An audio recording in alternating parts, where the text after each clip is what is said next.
మనకు 9,968 కోట్లు కేటాయించిన 16వ ఆర్థిక సంఘం 2026-27 సంవత్సరం నుంచి 2030-31 వరకు వినియోగించుకోవాలని నిర్దేశం. కేంద్ర మార్గదర్శకాలు కూడా జారీ అయ్యాయి. సో వివరాల్లోకి వెళ్తే కేంద్రం 16వ ఆర్థిక సంఘం తెలంగాణకు 9,968 కోట్లను కేటాయించింది. 2026-27 నుంచి పట్టుకొని 2030-31 వరకు ఈ నిధులను అయితే వాడుకోవాలని చెప్పారు. వాటి వినియోగం, పర్యవేక్షణ, పారదర్శకతపై కేంద్ర ప్రభుత్వం మార్గదర్శకాలు జారీ చేసింది.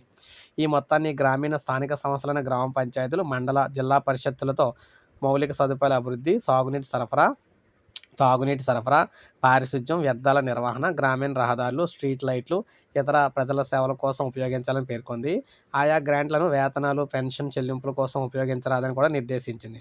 ఎప్పటికప్పుడు వ్యయ వివరాలను ప్రజలు అందుబాటులో ఉంచాలి. త్రైమాసిక, వార్షిక పురోగతి నివేదికను రాష్ట్ర ప్రభుత్వానికి నివేదించాలి. అయితే వాటి ఆధారంగా సమగ్ర నివేదికను రాష్ట్రం, కేంద్ర ప్రభుత్వానికి సమర్పించాలి. ఆడిట్లో గుర్తించిన లోపాలను తక్షణమే సరిదిద్దడానికి చర్యలు తీసుకోవాలని చెప్పారన్నమాట. సో మొత్తంగా ఇవి 5 సంవత్సరాలకు సంబంధించి తెలంగాణ రాష్ట్రంలో ప్రతి ఊరికి కూడా కనీస సౌకర్యాలు అయితే ఉంటాయి కదా, ఆ కనీస సౌకర్యాలకు సంబంధించి వాటిని మేనేజ్ చేయడానికి అనమాట. ఏ రిపేర్లు వచ్చినా సరే చేయడానికి, అన్నీ చేయడానికి నిధులు అయితే వాడతారనమాట. సో ఆర్థిక సంఘం ఈ విధంగా దాదాపు 10,000 కోట్లు అయితే కేటాయించడం జరిగింది. సో ఇది మనకు అప్డేట్. ఒక లైక్ చేయండి, సబ్స్క్రైబ్ చేసుకోండి మన ఛానల్.